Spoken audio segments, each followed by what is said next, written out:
right, so take a look at what this problem is looking for us to do. It says use a graphing calculator to test whether each equation actually is an identity. If it appears to be an identity, then we actually want to verify it. So right here, like on A, they're not saying, hey, this is definitely an identity. They're saying, hey, check it in a graphing calculator. Look at the graphs. See if the graphs are the same thing. If they're the same thing, then actually verify it.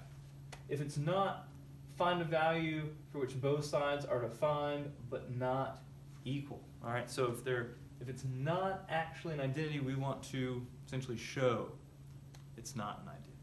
Okay, so that's what we're going to look at. So I've already typed in the first one right here. This first one right here in the calculator. Take a look.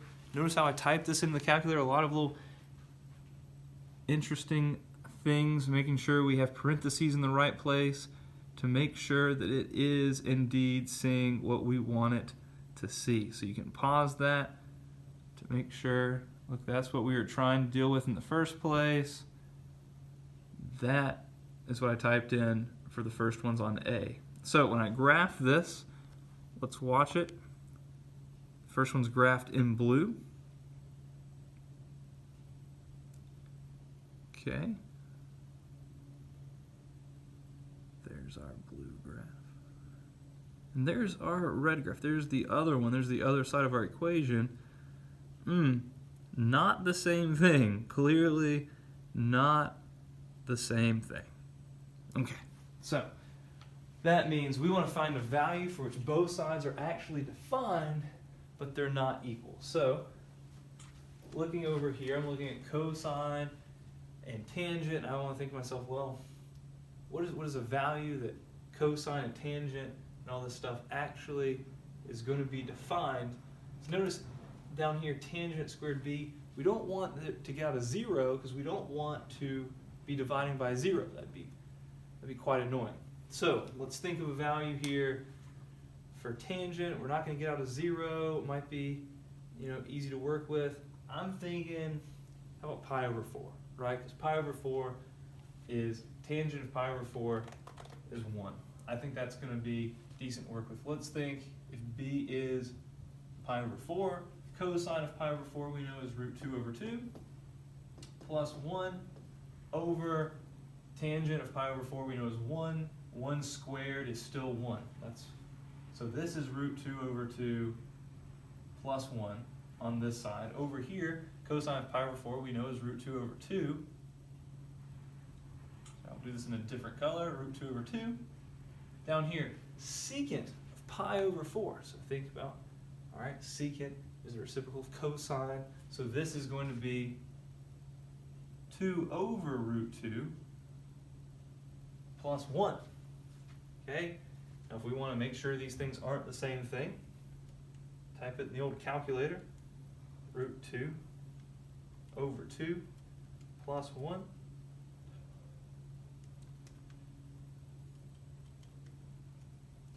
Gives me about a 1.71-ish. Over here, if I type this in,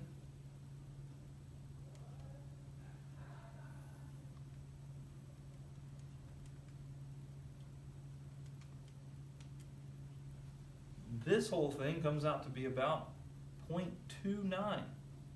So we've just shown that these things are not equal. We have shown with a value here of pi over 4, yes, we could simplify it down and see that, okay, they're not going to be the same thing simple down, but look, we know it's values. We typed it in. It's not the same thing. We've just proven these are not. We saw it graphically. This is not an identity. So moving on to this one over here, let's see if this one works. Notice the only difference, instead of secant of beta plus 1, we have secant minus 1. So I'm going to just modify here in my calculator. Instead of plus 1, I've got secant minus 1. There it is. And if I graph this, that blue function stays the same.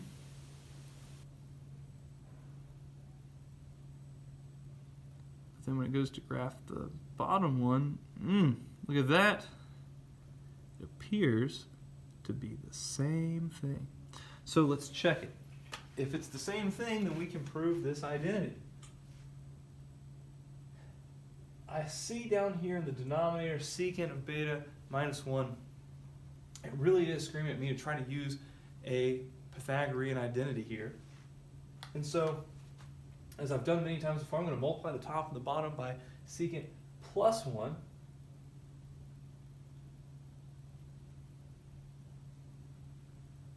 Multiplying that on the top and the bottom. When I multiply the bottom, those are conjugates, so we are given secant squared of beta minus 1. Now, secant squared beta minus 1, if you go back to your good old Pythagorean identities, I feel like we do this all the time, sine squared plus cosine squared equals 1. If we want to get secant, we know we need 1 over cosine, so we're going to divide everything by cosine, and this gives us tangent squared plus 1 equals secant squared.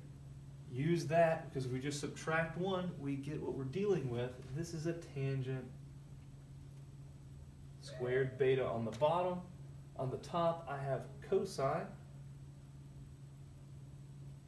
beta times secant beta plus 1.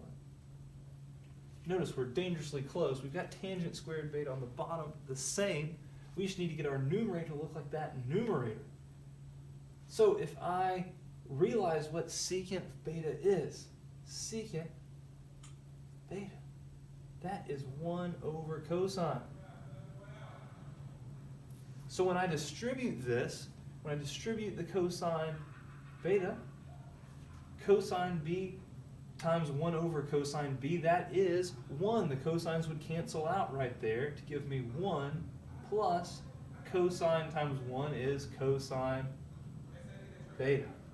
On the bottom, I still have tangent squared.